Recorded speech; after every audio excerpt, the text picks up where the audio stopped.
Hi there, lovely friend. Whether you're winding down for the day, sipping something warm, or just looking for a little peace, I'm so glad you're here. This story is a gentle one, meant for listeners of all ages. So settle in, and let's spend a few soft moments together in a place where kindness blooms even in the unlikeliest corners. At the edge of a small tree-lined town stood Meadow Hill Hospital, a quiet building with ivy on its brick walls and tall birch trees just beyond the parking lot. The hospital was known not just for its care, but for its warmth. Each window had a view of something green, and the halls always smelled faintly of mint tea and clean linens. Emma, a thoughtful 12-year-old girl with a notebook always tucked under her pillow, had come to Meadow Hill after slipping on a hiking trail and hurting her leg. Her doctors said she'd heal quickly, but it meant a few days in room 203, a room with big windows, soft blankets, and a view of the birch grove. At first, Emma was nervous. She missed her parents, her bedroom at home, and her orange cat, Marmalade. But little by little, room 203 began to feel safe. There were storybooks on a shelf by her bed. The nurses spoke gently and always remembered her name. And every morning, someone left a fresh flower in a glass bottle on her tray. A daisy, a sprig of rosemary, or a single tulip, depending on the day. On her second evening, she noticed something across the courtyard. A boy about her age, waving through the window. He had curly hair, big headphones, and a cheerful smile. She waved back. And just like that, something new began to bloom. The boy's name was Leo, and his room was across the courtyard in the pediatric wing. He'd been at Meadow Hill a little longer than Emma, recovering from a mild lung infection. Not serious, just stubborn, he said in one of his first messages written on a napkin and held up to the glass. Soon, the two were trading notes each day. Emma used her sketchbook and a chunky blue marker. Leo used a mix of napkins, sticky notes, and once, even a paper plate.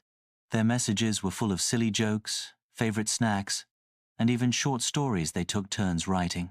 They named a tree between their windows Sir Leafington and decided he was the guardian of their secret club. When the sun was out, they waved small paper fans. When it rained, they each made origami boats and floated them on trays of water from their beds. Though they hadn't met in person yet, their friendship felt real and warm like a quilt stitched slowly, note by note, smile by smile. Nurse Clara noticed and brought Emma a new pen with glittery ink. "Every good storyteller needs a little sparkle," she said with a wink.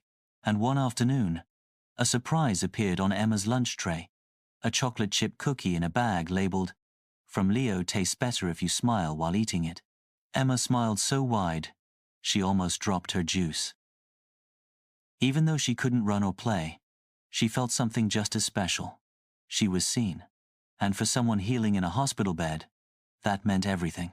One bright morning, the hospital volunteers rolled a cart down the hallway of the pediatric floor. It was filled with small clay pots, packets of seeds, colorful paints, and fresh potting soil. "Garden day," Nurse Clara said cheerfully. "We're bringing the outdoors in." Emma's face lit up. With gentle help, she wheeled into the hallway, where a few other children were painting their pots and planting herbs and flowers.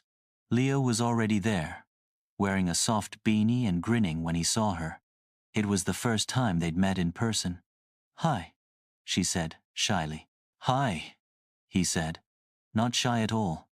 They chose a spot together and got to work. Leo painted a sleepy turtle on his pot, and Emma painted a fox curled around a sunflower.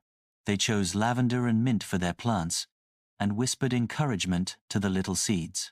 "Grow well," Emma said. "You're part of the club now," Leo added. Soon, the hallway garden stretched with life and color. Nurses and doctors paused to admire it as they passed. The air smelled green and hopeful. Emma and Leo visited the garden every day, watering, laughing, and chatting in soft voices that filled the hallway with comfort. It wasn't home, but it was something close. One evening, just after dinner, a summer storm rolled in. The sky turned purple-gray, and raindrops tapped against the windows like fingers on a drum. Then the lights in the hospital flickered once, twice, and went out for just a moment. Everything was still. Then the soft hum of backup lights buzzed to life. Emma felt a flutter of nervousness. She didn't mind storms, but hospitals in the dark felt unfamiliar. Then a knock came at her door. It was Leo, holding 2 glow sticks and a flashlight shaped like a cat. "Emergency movie night," he said. "Doctor's orders." They wheeled into the family lounge where a nurse had set up a projector. A small group of kids gathered under blankets, sipping cocoa and watching a soft, funny cartoon about hedgehogs in space. Emma and Leo sat side by side, sharing a blanket and trading popcorn. The storm outside rumbled, but inside, everything felt warm. It was one of those moments, quiet but unforgettable, the kind that wraps around your heart and stays there. The next morning, sunshine poured through the windows. Emma's doctor came in with a smile. "You're healing beautifully," he said. "You'll be ready to go home tomorrow." Emma felt joy and a pinch of something else. She didn't want to leave Leo behind. Later that day, they sat in the hallway garden, watching their plants wave softly in the breeze from the air vent. "You'll come visit the garden, right?" Emma asked. "Every day," Leo said. "And I'll keep Sir Leafington company." They exchanged gifts. Emma gave Leo her sparkly pen and a drawing of the fox and turtle under a starry tree. Leo gave her a tiny pot he'd painted, with a single lavender sprout and the words "Bloom Soon" written across the rim. When it was time to go, they hugged gently. Not goodbye, just see you again. And as Emma looked back one last time, Leo waved from the garden, standing next to Sir Leafington, with sunlight in his hair and the biggest smile in the world. Thank you for sharing this gentle journey with me. If this story brought you comfort, I'd love for you to like, subscribe, and come back soon. There's always a space for you here in the quiet, in the cozy, and in the kindest corners of the world. Until next time, stay soft, stay kind, and let yourself bloom wherever you are.